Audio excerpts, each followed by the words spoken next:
I thank those of you who accompanied me to India and for a very big week, and I trust you're all over your jet lag now. We leave India having broadened and deepened our relationship on all fronts, whether that be in defence and security, trade and commerce, and people-to-people links. And as you know, India is the most populous country on earth, soon to be the world's third largest economy, and is a major regional and global player in an increasingly multipolar world. Our team is now looking to build very quickly on the momentum of the visit and push on quickly with our comprehensive FTA negotiations. When 1 out of 4 Kiwi jobs are tied to trade, we'll continue to do everything that we can to drive all of our partnerships to new levels. And the work that we've done with the UAE and the GCC FTAs, as well as hopefully the Indian FTA, I think are good examples of that work. The recent investment summit in Auckland 10 days ago was another example of our government's relentless focus on growth, and the level of interest by major infrastructure and investment companies and entities from across the world with $6 trillion of investment funds was substantial. This was the message that investors have been waiting for, that a New Zealand government now is open for business and investment with great clarity around the investable opportunities, a New Zealand government hell-bent on making doing business in this country easier and more seamless, and a pitch for New Zealand as a good investment proposition and a safe haven in a more volatile and competitive investment world. I thought the CDPQ from Quebec summed it up pretty well when they said, "We're looking for predictability and stability." I've been covering this region for more than 10 years, and we are now very happy to feel our capital is so welcome in this country. And that sentiment was expressed again and again by investors at the summit. But ultimately, the reason we want to attract more investment and economic growth to New Zealand is because it is the key to raising living standards, creating higher paying jobs and delivering the public services that Kiwis want and deserve. And that is why we're so determined to unlock even more investment, more innovation and more entrepreneurship. The bottom line is that we need to take every possible step to lift New Zealand's economic performance. And we know many families and businesses are still suffering the after effects of high inflation and interest rates, but we also know that we are starting to turn the corner economically and that better days lie ahead for all of us. We are officially out of recession, and proof of that was the 0.7% increase in Q4 2024 GDP announced last week. We are winning the battle on inflation, creating a sound, stable platform for business and future growth.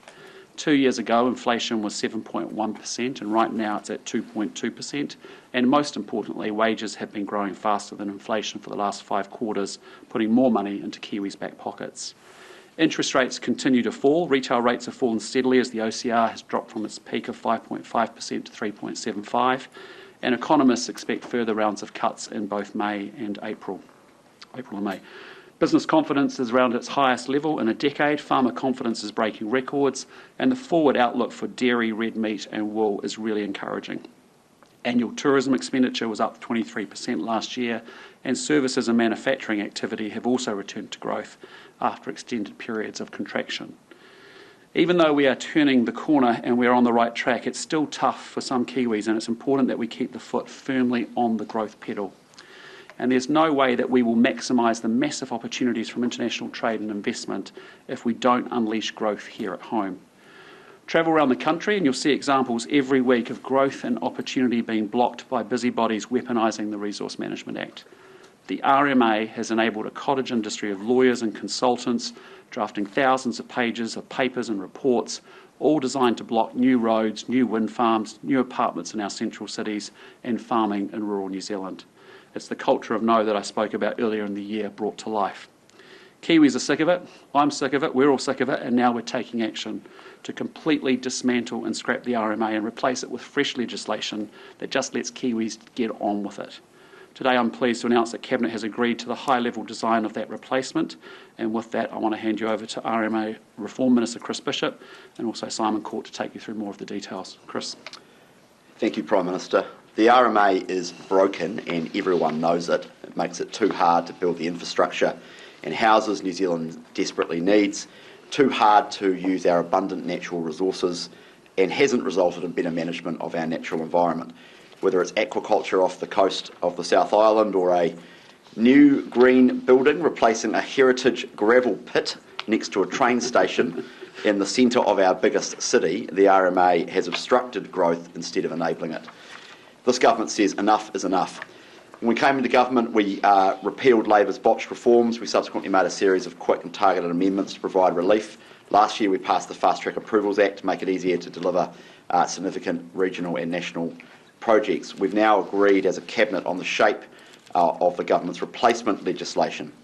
This is a radical transition to a far more liberal planning system with less red tape, premised on the enjoyment of property rights. Last year we set 10 principles for the new system, and we tasked an expert advisory group to work at pace to test and refine those principles and develop a blueprint for reform. We received that blueprint earlier this year, and I want to thank Jeanette Campbell and her team who did a great job producing it. We're releasing that report today.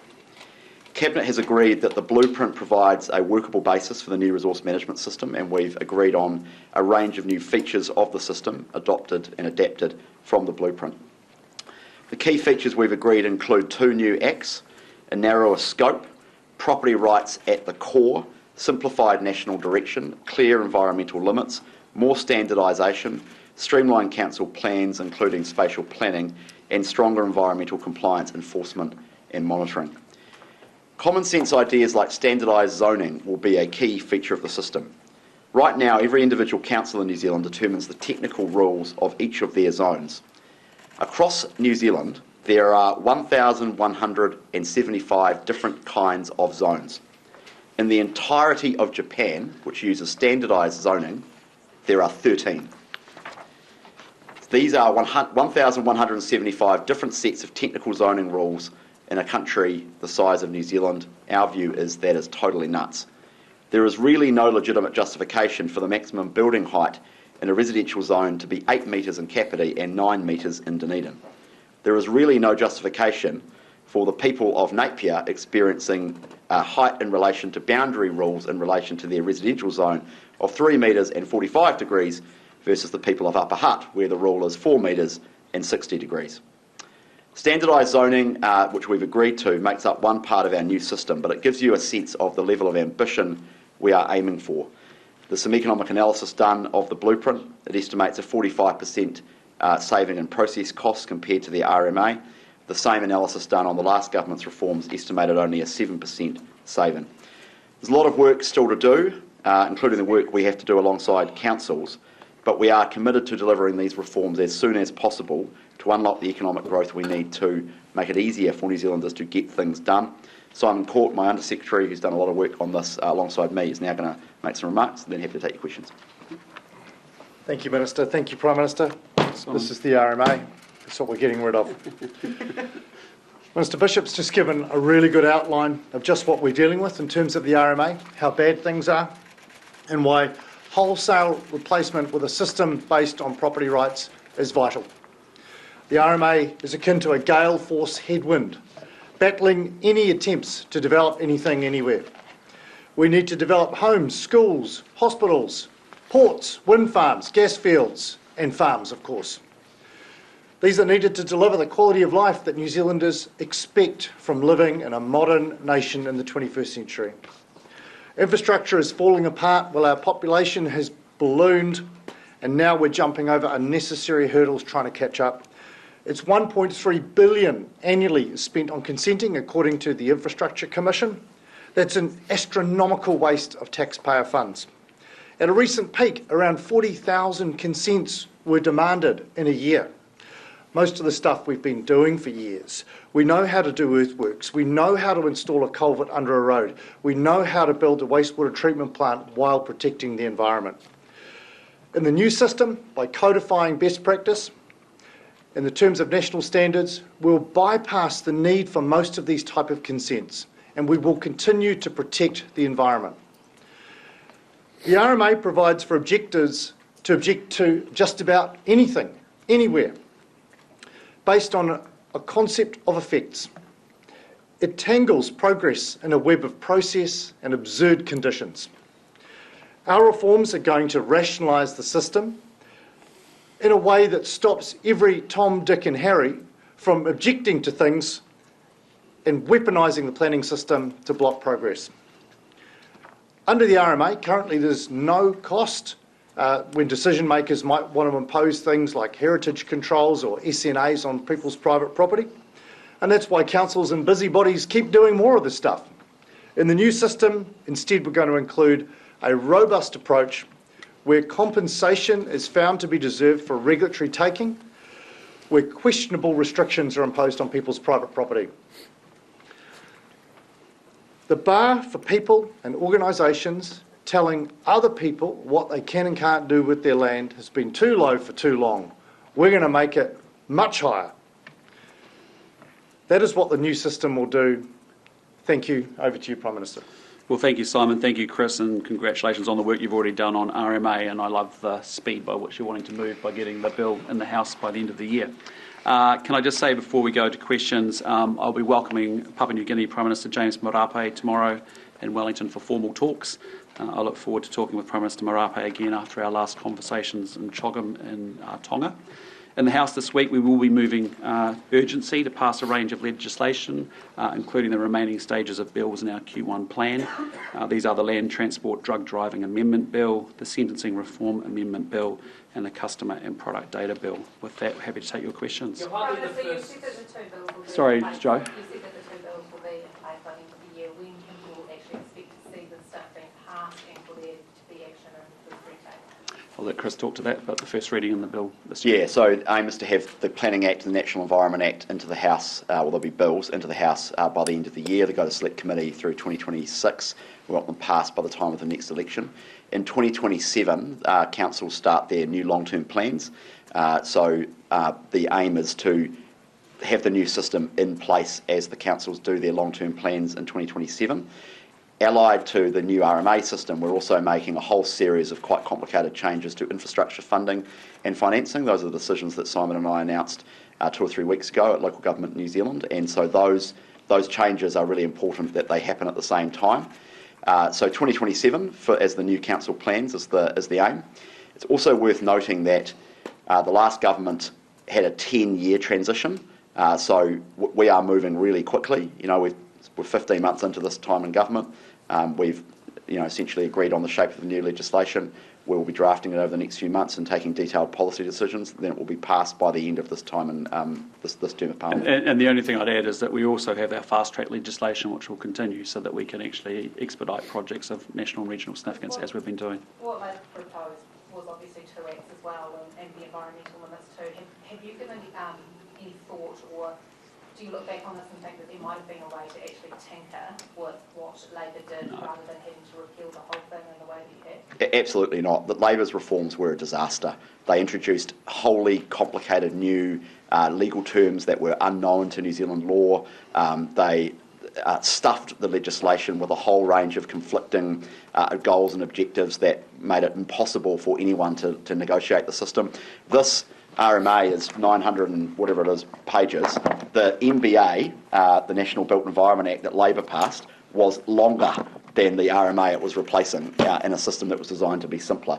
So absolutely not. We did the right thing, and all 3 political parties that make up this government campaign on repealing Labor's reforms. Bipartisanship fit into all of this then? Are you anticipating talking to Labor, or is it going to be a case of going to Labor and saying this is what we plan to do, either vote for it or don't? I will be reaching out to Labor and the Greens in order to see if there is some common ground where we can work together. Some of the concepts in the report that have been developed by the Expert Advisory Group have received positive noises of support in the past, so there is potentially some common ground, but this is government policy. We'll be proceeding, but I will be reaching out to Labor. You're hardly the latest group of politicians to change the RMA or do something to it. In fact, it's been around longer than I've been alive, for example. So how can you be sure that in the next 3, 4, 5, 6 years there might not be another iteration of another government party that comes along and does the exact same thing as you and changes it in another way? Our goal in government, our first duty as elected decision makers, is to create the best public policy we possibly can create. The RMA has been a disaster for 30 years. It is the direct cause of the most unaffordable housing market in the Western world. It is a direct cause as to why it is impossible to build infrastructure in this country. It is one of the reasons that is driving our energy shortage. It has been a millstone around the neck of the New Zealand economy for far too long. Our goal is to completely replace it with new laws based on the fundamentals of a market economy, which is private property rights. We are going to do it. I guess this kind of goes further to Joe's question about bipartisanship, but is there not a greater sense of need of urgency from your perspective to actually bring them around the table and just make some concessions in some way so you can have something that's actually going to be lasting? Well, we'll be reaching out to the Labor Party and the Greens about this reform. But I might just point out that we did that a couple of weeks ago on public-private partnerships, and Barbara Edmonds wrote a foreword for the public-private partnership blueprint that the government launched, and then in the space of a day their position changed about 14 times. So, you know, let's wait and see what they have to say.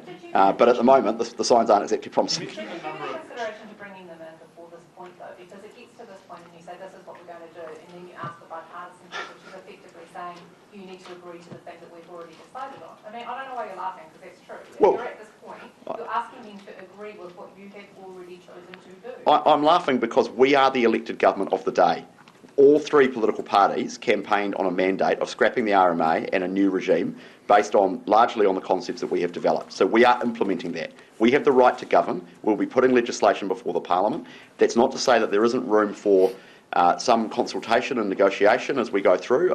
I do think it is important we have some degree of stability when it comes to our planning laws. But we wrote to David Parker back in 2021 and suggested exactly the same thing, and that letter is still yet to be responded to by David Parker. So we will reach out in good faith, but we also have a mandate to implement good public policy to fix the resource management laws that have held this country back. But longevity relies on some sort of stability across government. Yeah, the ultimate way to create... If bipartisanship doesn't evolve from, here's this thing that we're going to do, you can either sign up to it or not. The ultimate way to... Ever going to get done? The ultimate way to create good, enduring legislation that goes beyond a particular term of Parliament is to make it good law, to create good public policy. That's what happened with the Reserve Bank Act 1999. That's what happened with the Fiscal Responsibility Act 1994. If you go back through history, the starting point for good stability in public policy settings is good law, and that's our first job as elected decision makers, to create good law. Okay, sorry, can we go to... In terms of whenua Māori, what are the changes going to happen there, particularly with perpetual leases? Perpetual leases is an issue that you'll have to maybe take offline and expand a bit more, but there will be no generic treaty clause in the new legislation. So the RMA right now has a treaty clause which is a generic uphold the principles of the Treaty of Waitangi. Cabinet has ruled that out. So you didn't look at any of the whenua Māori that have been locked up in perpetual leases to see whether or not you could unbundle those. As an example, 20,000 hectares in perpetual leases in Taranaki that actually could be unbundled to progress a range of different initiatives that the iwi there want to progress. Also too in Tokomaru Bay, as an example, a whānau will look out their window, see that they own that whenua and there's 4 cows on there, but they can't do anything to progress housing. No, Claudette, or infrastructure because it's under perpetual lease. Surely that should be part of the RMA. I think that might be an issue unrelated to the RMA. It's more an issue for Te Ture Whenua Maori Land Act 93. Tama's doing some work on that. I was going to say, Claudette, you raise a very good issue, which is the productivity of Māori land and the potential to unlock it is actually really huge. So Tama Potaka is doing some really good work and is starting to get the thinking straight on Māori land and how we get more productivity out of it and how we unlock it. The previous national government had tried to implement. Correct. It had a lot of support to bring it back in under under some kind of different regime, and it was very popular. You're not thinking about. No, we are. It's really part of a separate stream of work that we really want to focus on about how do we unlock the Māori economy, how do we lift living standards amongst Māori, and one of the bigger aspects, exactly as you've identified, is the efficiency of Māori land and the productivity of it.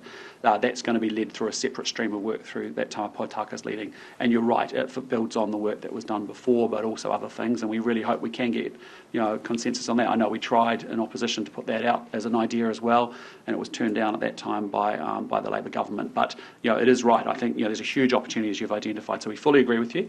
Just Tama Potaka will lead a separate stream of work around that as part of a Māori development agenda. Sorry, can we go to Luke? Sorry.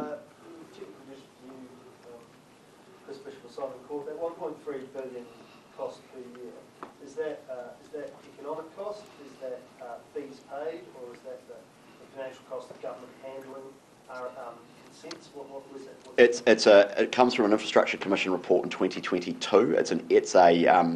It's $1.3 billion in direct consenting costs as a result of the Resource Management Act. So it applies to government, but also private sector players using the RMA for consenting, and it's only relating to infrastructure. So it's $1.3 billion in direct infrastructure consenting costs. It's Infrastructure Commission 2022. Senate Is it paid to councils, or does it include legal fees?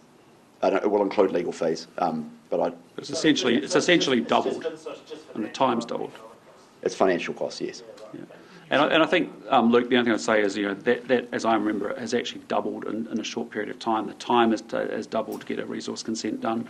Yes, I was very struck. I was out on a project home building site subdivision, and it was interesting. It now takes New Zealanders it takes us 19 months to build a standard 3 to 4 bedroom project home.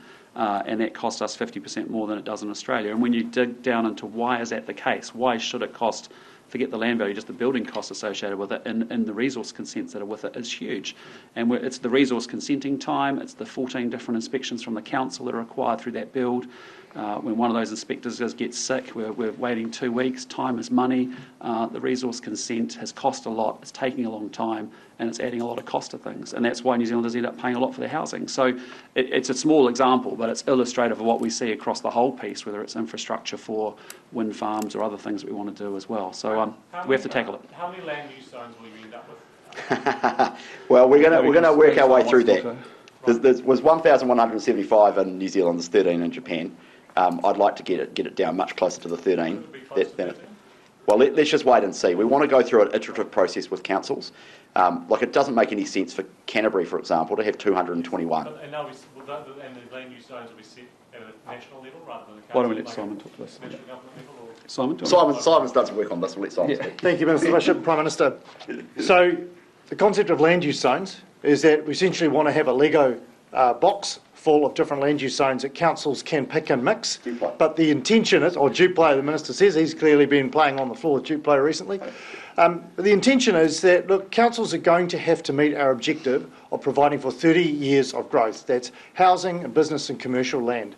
They're going to get to choose where they grow up and where they grow out, but using standardised zones. So if you're a property developer or you want to build a distribution warehouse in Auckland or Christchurch or Timaru, you're not going to be faced with having to interpret a whole lot of different zoning conditions. The intention is to standardise it, simplify it, and make it much more cost effective to do the development we need. And in terms of the number of plans, the last of the National Built Environment Act and the Spatial Planning Act, I think they reduced the number of plans to 14 or so, from more than 100. How many individual plans will this regime, do you think, keep up with? The intention is that there is one plan per region, made up of a plan for environmental management, what we might call the regional council plan, and chapters for each district or city. But rather than having it in a hierarchy, as it currently is, with the regional council developing their own policies and their own plans, and every city and district having to work out how to comply with the regional council as well as national rules, there's going to be one plan per region. It's going to be far simpler. Okay, so you go down, so that means when that plan is put together, akin to the NBEA, SBA regime that you guys repealed, all the regional councils and the smaller councils feed into a single plan, one big plan, multiple chapters. Right. Yeah. That's right. And akin to the previous regime, you're saying this regime will put the planning up front to reduce. Yes. Well, that's the intention, but I must make it clear. This is nothing like what Labor proposed under the NBEA and Spatial Planning Act. Of course, we're going to have spatial planning that has statutory weight, that's important. But what we won't be doing is outsourcing the planning process to a whole lot of remote people. We'll actually be asking councils to plan and get democratic sign-off for their plans in their areas. We actually do believe in the principles of subsidiarity and localism, and that's one way we think we can deliver it. And now we get to do it. So when you talk about democratic process and the democratic process with councils as an example, does that include iwi and mana whenua? Look, no decisions have been yet made about how the plans will be put together and who will get to contribute, but I think it's really important to acknowledge that iwi and hapu have specific treaty settlements that provide for their participation in the resource management system, and we intend to uphold those settlements and make sure that the way they enter the system is very explicit, it's in black and white, so nobody's under any illusion. It's not just about treaty settlements though, it's not just about the treaty settlements, but it's also about the kaitiakitanga o ngā wāhi, o ngā rohe. So will you be expecting them to also be a part of the discussions at the table, because there are some hapu and mana whenua who have not yet come to the table for treaty settlement, those at post-settlement, but there is an obligation under kaitiakitanga to ensure that they are across RMA. What provisions have you made? Well, we will be working that out. We've been delegated decision-making around that, but I think it's important to acknowledge there are groups that haven't settled, and there are groups that have interests. In fact, that's set down in law. We'll be making sure that we uphold the Crown's obligations to iwi Māori. Okay, Jason. Winston Peters has just returned from the US. He's had some pretty high-profile meetings with the likes of Marco Rubio. Are you feeling more optimistic about New Zealand's chances about getting an exemption to agriculture tariffs or steel or aluminium tariffs? Look, as I've said, well, let's see the detail when it actually comes through, and it's Surely actually. he's given you some detail. I mean, he's meeting with some high-level. Yeah, no, we have. We've met with. We've got good contacts, and we're starting to build good relationships in with the administration. But for us at this point, what that meeting was really about was to get an understanding of the areas of commonality and how we want to work together with the new administration, particularly with challenges in the Indo-Pacific region. And it was a very successful meeting. He had good access to a number of key players, and we talked about what we can continue to do and build out together as the US and New Zealand. Is there any sort of timeline around when we'll have an answer around those exemptions? No. Do you expect to have one? No, not at all. Do you feel a bit in the dark here? I mean, you're just kind of waiting to see if these big tariffs are going to be levelled against us or not. I'll just say to you, I think last week was a pretty big week. You had a Prime Minister in India and you had a Foreign Minister sitting down with the Secretary of State of the US, and as a small country, we're out there in the world engaging with our key partners and friends and looking to deepen those relationships, and that's what that meeting was about. Just back on. Sorry, Joe. Are you any clearer, though, on any expectations that the US laid out? Because Winston Peters was clear he was going to come back, he was going to brief his cabinet colleagues. You've met today, presumably you've spoken with the Foreign Minister as well. So what expectations did the US pass on around defence, security, and have you got any certainty or further clarification around what impacts tariffs may or may not have on New Zealand that you can share with the public who are genuinely interested? Yeah, no, I get it, but no, we don't. We had a good. This was a top-to-top meeting between the Secretary of State and the Foreign Minister, an annual meeting that we now have in place. But it was a very good meeting with the new administration to build that relationship, to build that rapport, to talk about the areas of common interest. But we didn't get into specifics. So Winston Peters didn't elicit that information out of the meetings, or he hasn't yet passed that information on to you? Sorry, which part? Sorry. So you said that there's no specifics. So did Winston Peters not? No, I've read the full. Did you not get them from him? No, Winston and I have spoken. It was a very successful set of meetings, and I'm fully aware of what was discussed in that meeting. Prime Minister, just regarding Winston Peters, he's obviously in charge of the ferries. He's got about a month to come up with something. Does he have something? You have to wait till the end of the month. Yep. Back on the RMA, Minister, could you clarify a little bit more about what you mean around putting a price or a cost on the heritage areas or SMAs? So one of the things we'll be working through is the concept of regulatory takings. So the starting point for the new regime will be a presumption of land use. So if you own a piece of land, you can do with it what you like, and you have to take account of effects on when that land use will affect others. But the equal principle is that when there is a impact on what you own, it is important that the system takes account of the impact of a regulatory restriction, or what is sometimes called a regulatory taking. That is a difficult issue to work through. So heritage laws, for example, do have an impact on what you can do with your property. Likewise, outstanding natural landscapes. There's a whole range of different ones. Some are akin to a taking, others are not.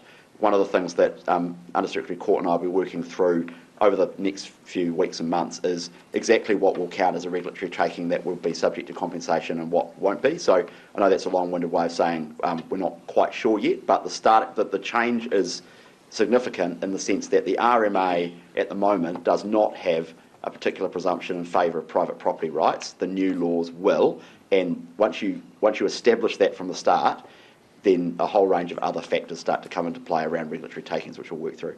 Prime Minister, how concerned are you about the 96% increase in methamphetamine use over the past year? And do you think police and customs are adequately resourced to deal with that, given there have been cuts in both those areas over the past year? Yeah, look, I've seen those of those recent figures as well, and quite concerned about it. It's a reason for why we've gone so hard on gangs, which are in organised crime, which is driving a lot of the drug trade. It is an issue that's been a topic of conversation, frankly, around transnational crime across the Pacific as well. We're seeing huge increases throughout the Pacific Islands as well. But I've actually asked Ministers Goldsmith and Mitchell to say what else can we be doing. But it underscores exactly why we need to be incredibly tough on gangs who are actually driving a lot of that drug trade. But there's obviously, it is concerning and there's more for us to do. Are you seeing that meth coming in from overseas, or is it being made here in New Zealand, or a combination of both? I really want to get the facts first so that we can actually understand what has driven that spike. It's important that we understand that facts before I comment on it too much. Your request to those ministers, was that prompted by seeing that methamphetamine data? Yeah, it was, yep. Prime Minister, reporting out of China today that Beijing now has the power to disrupt global communications after scientists revealed a device that could sever undersea cables. You, in your speech at the Ricina Dialogue, made mention around this, and it being a new threat to subsea cables. So what are you doing about this, and are you aware of using the approaches of partners around subsea cable security? What I was really referencing was what we were observing in the Baltics, to be honest, which was that you've seen that around gas pipelines potentially and also subsea cables. And of course, they're critical instruments for commerce and trade and therefore prosperity. And so to protect prosperity, you've actually got to have security. And it's back to the same point that I've been trying to make for the last 15 months, which is the two are interdependent, but nothing specific is in our region that I'm aware of. Well, so just to be clear, because whilst the reporting is today, I don't think I think it goes back further than that, but you weren't aware when you made those comments at the Ricina Dialogue of a device that China was working on, that there was some sort of new drone type ability that was going to be found? No, what I was referencing was, as I said before, the Baltic examples that we've seen, and Baltic countries have talked about that. That it's now potentially in our backyard? Well, it's something that we are aware of, and it's a risk that we are well aware of, and a risk that we will look to manage as best we possibly can. But it just underscores yet again the point that I've been trying to make, which is that we've got a very, the Pacific is no longer a benign environment, and as a result, it's why we've actually got to keep advocating for our values, but importantly follow through with some actions, and that's where the Defence Capability Plan, which we'll talk more about in the next few weeks, comes into play. Yeah, just on the Defence Capability Plan, can we expect an announcement and a packet of funding going forward in the next couple of weeks, or will we have to wait for the budget to get all that information? No, I think we will talk through the capability and the strategy and the components of the plan, because it is a 15-year plan. We want to make sure that we've got some strategic consistency that we can build into over time, and also at the same time we'll talk about the budget and the level of funding required. Just on that level of funding, there's been calls for a long time to get it to 2% of GDP. Are you going to see us getting there instantly, or is it going to be a progressive raise between now and the end of that? Again, I'm not going to preempt that conversation, because when we talk about it, I want to be able to open it up properly and actually talk it through with the country and also with all of you at the right time. And just on the ferries, just further to Tom's question before, the deadline was March 31st, so you've got one more cabinet meeting by my record with today's done. So can we expect an announcement of what the next step is tomorrow, next Monday, or again, are we going to have to wait for budget day to get some more clarity on that one as well? We've got a conversation still to have on it. Obviously, Winston's got to the end of the month to see whether he can improve on the offer and the plan that we've got in place. We'll have a cabinet conversation and then we'll detail that in due course. Okay, sorry, Brady. Winston Peters made a State of the Nation address on the weekend. Was there anything in there that stood out to you or alarmed or concerned you?